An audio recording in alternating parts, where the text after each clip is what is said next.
ओम नमः सिद्धेभ्य नमो जीर्णानम। सभी को सादर शुद्धात्म वंदन। आज मर्गशीर्ष कृष्णा चतुर्थी का यह शुभ और मंगल दिवस है। आज सोनगढ़ से प्रसारित होने वाला यह संदेश जो हमें प्राप्त हुआ है पूज्य गुरुदेव श्री के वचनामृत के 174 बोल के आधार से प्राप्त हुआ है। आज के इस संदेश में किस प्रकार मिथ्यात्व और रागादि से दूर होना है, कैसे उनसे छूटना है, उसके उपाय के लिए एक बहुत ही हमें प्रेरणादायक संदेश प्राप्त हुआ है।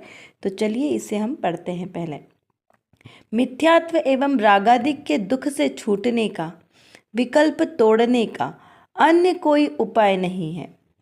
अंतर त्रिकाली ध्रुव स्वभाव की, शुद्ध ज्ञायक परम भाव की दृष्टि करना ही एक उपाय है। देखिए यहाँ पर क्या बताया है कि जो मिथ्यात्व और रागादिक परिणाम है जिससे मेरा आत्मा दुखी है, कब से? अनादिकाल से। तो उस दुख से दूर होने का उपाय क्या है? देखिए, दुख है तो उसको सुखी होने का उपाय भी तो होगा ना, क्योंकि दुख है तो सुख भी आएगा, सुख है तो दुख भी आएगा, है ना। तो यहाँ पर ये बताया है कि दुख से दूर होने का उपाय क्या है। उसमें दुख के उपायों, दुख को कोई दूर करना नहीं है, एक कारणों को क्या समझना है, दुख के कारणों को दूर नहीं करना है, बल्कि क्या करना है, वहाँ से दृष्टि हटा देना है।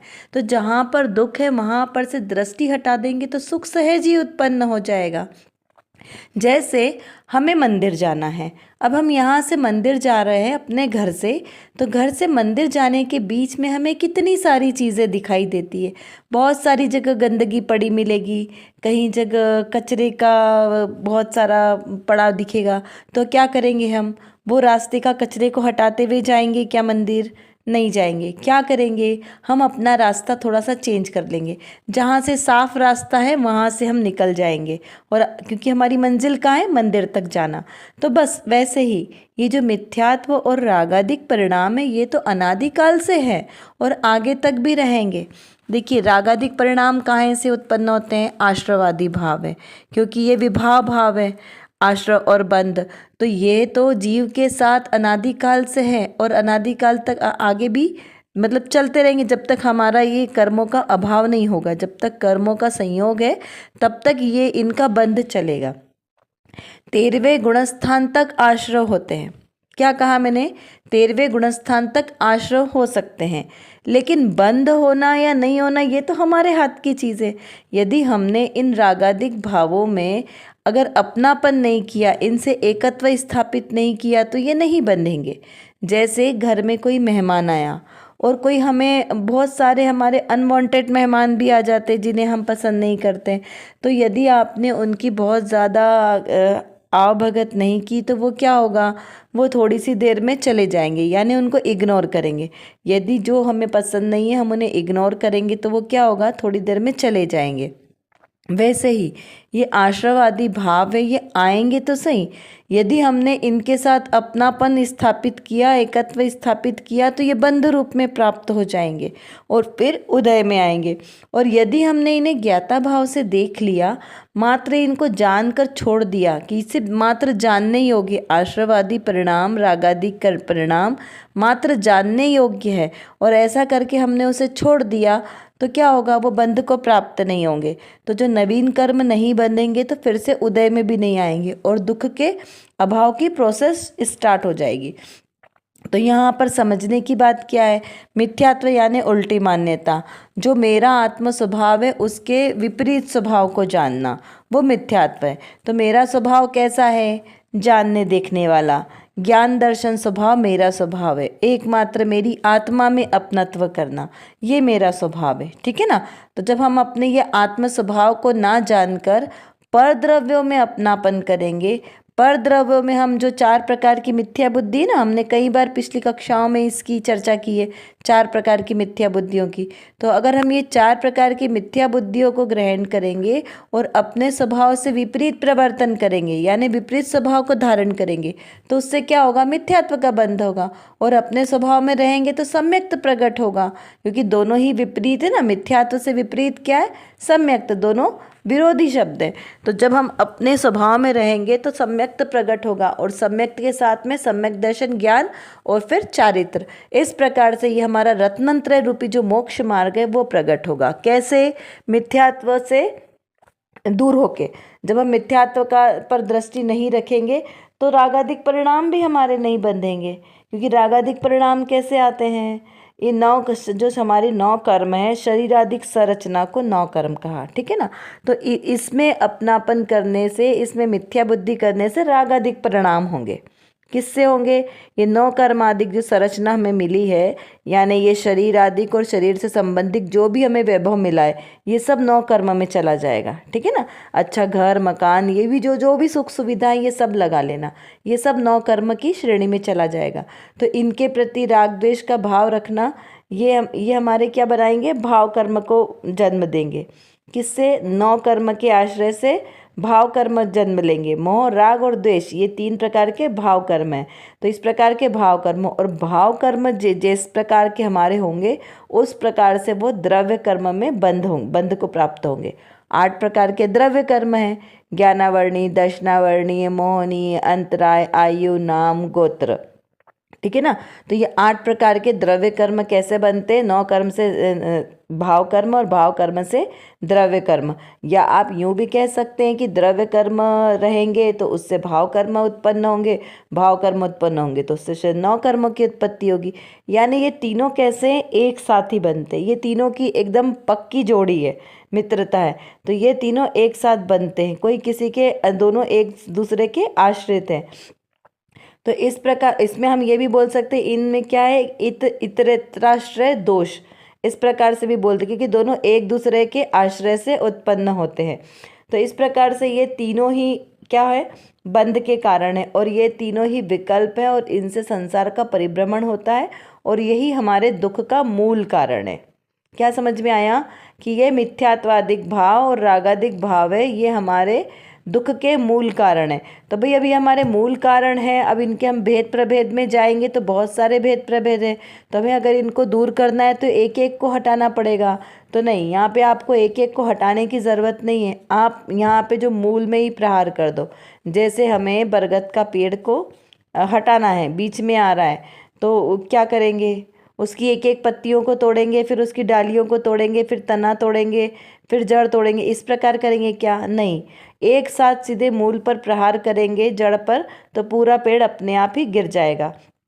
तो उसी प्रकार हमें ये मिथ्यात्वादिक जो भाव है, देखो मिथ्यात्वादिक, इसमें क्या आ जाएंगे? बहुत सारे आ जाएंगे। मिथ्या तो सब पूरे भेद प्रभेद ले लेना, तो यहाँ पे सबको अलग अलग हटाने की ज़रूरत नहीं है, एकमात्र हमारी दृष्टि को बदलना है ना।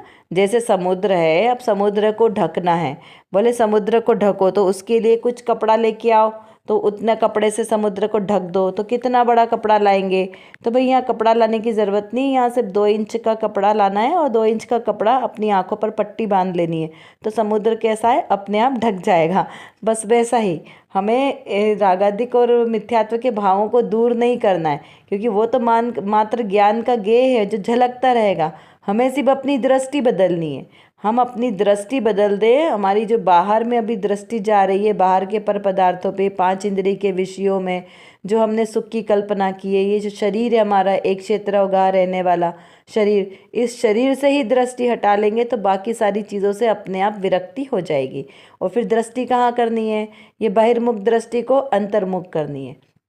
अभी तक हम अपने चैतन्य ग्रह में रहते हैं, अपने घर में रहकर हम अपने घर की विंडो से क्या देखते हैं? बाहर की वस्तुएं देखते हैं। तो विंडो कहाँ खुलती है? बाहर की तरफ, लेकिन वो विंडो को हमें बंद करना है, क्योंकि हमें बाहर नहीं देखना है। तो हमारी दृष्टि कहाँ जाएगी? अपने आत्मस्वरूप पे। तो हमें बाहर ना देखकर अपने ही आत्मस्वरूप पर दृष्टि रखना है, क्योंकि मेरे अंतर में कैसा है? त्रिकाली ध्रुव स्वभाव है, जो त्रिकाली यानी तीनों कालों में एक जैसा रहने वाला है, अपरिणामी रहने वाला है, नो चेंजेबल। तो ऐसे अपने अपरिणामी स्वभाव, जो हमारा शुद्ध ज्ञायक स्वभाव है, परम भाव, क्योंकि उसमें परम भाव कैसा है? पारिणामिक भावों से परिपूर्ण है, जो कभी नष्ट नहीं होता है। देखिए बाहर में ये मिथ्यात्व के परिणाम, मोह राग द्वेष के परिणाम, ये सारे परिणाम तो कैसे? औदायिक भाव है, और ये एक एक समय के उत्पन्न होने वाले हैं। तो इनसे मेरा कोई मेल ही नहीं है। मैं तो त्रिकाली ध्रुव स्वभाव हूँ ना, ज्ञायक, परम पारणामिक में इसमें औदायिक, छायोपशमिक, छायिक, औपशमिक ये भावों का प्रवेश ही नहीं है, क्योंकि ये तो ऊपर ऊपर बाहर से भेद रूप से कहे। मेरा स्वभाव तो कैसा है, परम पारणामिक स्वभाव वाला है। तो ऐसे अपने परम पारणामिक स्वभाव पर दृष्टि रखना, यही एक उपाय है मिथ्यात्व और रागादिक से दूर होने का, अन्य कोई उपाय नहीं है। तो अब हमें करने योग्य कार्य क्या है, क्योंकि हम भी तो संसार में दुखी है ना, 4 गति 84 लाख योनियों के दुखों से हम भी भयभीत है। और तो अब हमें सुख प्राप्त करना है, तो हमें क्या करना चाहिए, पहले में पहला कार्य बस यही करना है कि जो बहिर्मुख दृष्टि है उसको अंतर्मुख करना है। यही पूरे द्वादशांग का सार है। जो दृष्टि अभी तक हमारी पर पदार्थों में जा रही है, पर पदार्थों में सुख दुख की कल्पना हमने करके रखी है, क्योंकि अनुभव तो मेरा आत्मा करता है ना सुख और दुख का, शरीर तो अनुभव करता नहीं है सुख दुख का। तो मैंने ही अपने विपरीत मान्यता से, अपनी विपरीत सोच से पर द्रव्यों में सुख और दुख की अनुभूति करिए कि अरे बच्चा है, बच्चा मेरा अच्छा है, आज्ञाकारी है, बड़ा होगा तो इससे मुझे सुख की उत्पत्ति होगी, पति मेरे लिए बहुत मुझे प्रेम करने वाला है, वो सब कुछ सुविधा देने वाला है, तो इससे मुझे सुख की अनुभूति होगी। तो ये जो सारी मान्यता है, मेरे माता पिता हमें बहुत प्रेम करते हैं, हमारी हर बात मानते हैं, हम जो चाहते हैं वो वस्तु हमें हमारे सामने हाजिर हो जाती है।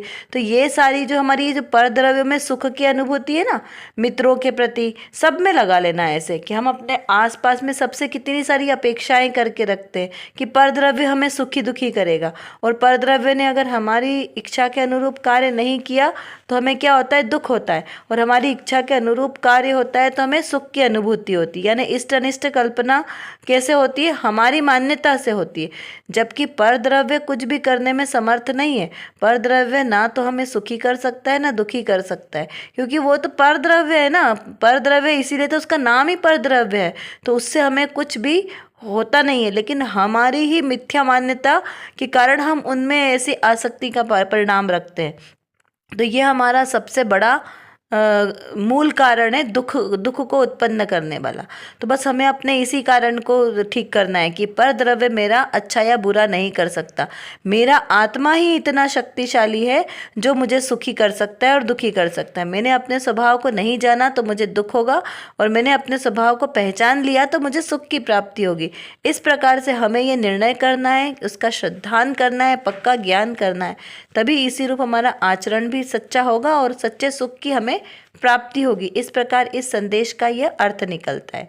इतना आपको समझ में आ गया होगा। चलिए अब देखते हैं आज की रत्नकणिका में कौन सी विशेष बात आई है। यहाँ पर श्रोता ने प्रश्न किया है कि क्रोधादिक भाव आत्मा से भिन्न वस्तु है ऐसा कहा है, वहाँ क्रोधादि भाव को वस्तु क्यों कहा है। देखिए पहले प्रश्न समझते हैं। यहाँ क्या कहा कि क्रोधादिक भाव आत्मा से भिन्न वस्तु है। अभी अपन ने बात करी ना कि जो क्रोधादिक रागादिक भाव है ये कैसे आत्मा के नहीं है, आत्मा के विभाव भाव में, ये आत्मा में इनका प्रवेश ही नहीं है। तो जब ये आत्मा से भिन्न वस्तु है तो फिर क्रोधादिक भाव को वस्तु क्यों कहा। यहाँ पे क्या प्रश्न है कि जब आत्मा से भिन्न है, ये तो हमें समझ में आ गया कि आत्मा से भिन्न है, पर इनको फिर वस्तु क्यों कहा। तो उसका समाधान करते हुए बताया है कि क्रोधादिक भाव को वस्तु इसलिए कहा है कि क्रोधादिक अवस्था में वीतरागी अवस्था की नास्ति है, उस एक अवस्था में अन्य अनंत अवस्थाओं की नास्ति है, और उस अवस्था की स्वयंपने की अस्ति है। ऐसा इसका अस्ति नास्ति स्वभाव है, इसीलिए वह भी वस्तु है। वह त्रिकाली द्रव्य रूप वस्तु नहीं है, क्षणिक पर्याय रूप वस्तु है। अच्छा देखिए, ये जिनको थोड़ा अपना धर्म का नॉलेज है, जिन्होंने स्वाध्याय किया है, उनको ये बहुत ही आसानी से समझ में आ गया है संदेश, क्योंकि बहुत ही सिंपल है। लेकिन जिनका ज़्यादा स्वाध्याय नहीं है उनको थोड़ा सा यहाँ समझना पड़ेगा कि अभी उनको समझ में क्या आ रहा होगा कि ये क्या चल रहा है, अस्ति नास्ति, उन्हें जल्दी से समझ में नहीं आएगा। लेकिन इसको आप ध्यान से पढ़ेंगे तब आपको ये क्लियर हो जाएगा, क्योंकि बहुत ही स्पष्ट रूप से यहाँ पे लिखा है। यहाँ क्या अस्ति और नास्ति दो शब्दों का प्रयोग किया। अस्ति यानी जो है, जो सत्य है, और नास्ति यानी जो नेगेटिव कथन किया है। यानी अस्ति यानी पॉजिटिव कथन और नास्ति यानी नेगेटिव कथन। इस प्रकार से यहाँ पर बात करें, क्योंकि जो भी वस्तु होगी उसके दो परिप्रेक्ष्य रहेंगे, दो तरीके से ही उसमें बात चलेगी, अस्ति और नास्ति से सब में।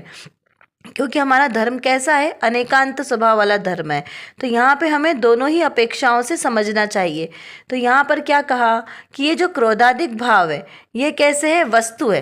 क्रोधाधिक भाव को वस्तु कहा है ना, तो क्रोधाधिक वस्तु जो क्रोधाधिक भाव है इसमें किसका निषेध है, वीतराग भाव का। क्योंकि जहाँ क्रोध, मान, माया, लोभ आदि जो कषाय भाव हैं, तो ये क्रोधाधिक भाव रागाधिक भाव की श्रेणी में आएंगे। तो राग, द्वेष और मोह, हम तीन को सीधा लेते हैं।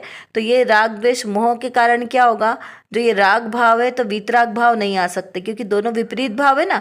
राग का विपरीत क्या है, वीतरागता। जैसे मिथ्यात्व का विपरीत है सम्यक्ता, ऐसे ही राग का विपरीत क्या है, वीतराग भाव। तो जब राग भाव रहेगा तो वीतराग भाव नहीं रह सकता।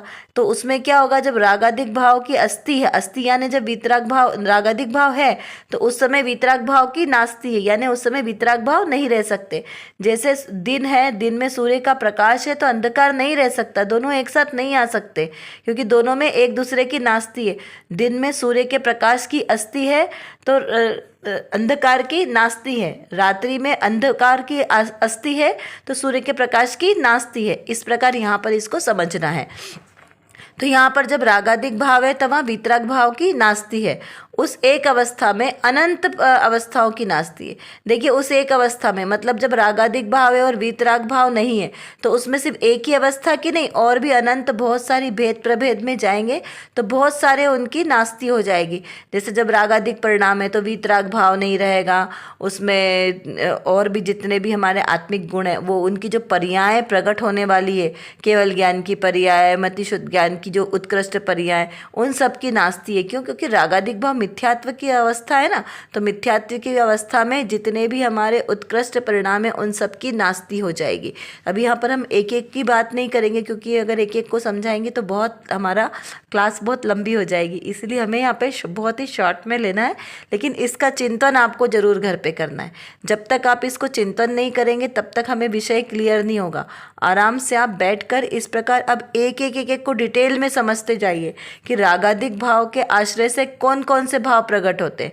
देखिए रागाधिक में आश्रव भी आ गए, तो आश्रव के 57 भेद है, कितने, 57 भेद। तो उन सब भेद प्रभेदों को भी आपको विचार करते रहना है। मिथ्यात्व के 5 भेद का है, उन सब को भी आपको एक एक को विचार करते जाना है। सबकी परिभाषा और उनकी डेफिनेशन समझ के उन सब का विचार करेंगे कि ये सारे भाव अगर रहेंगे तो वीतराग भाव की नास्ति हो जाएगी।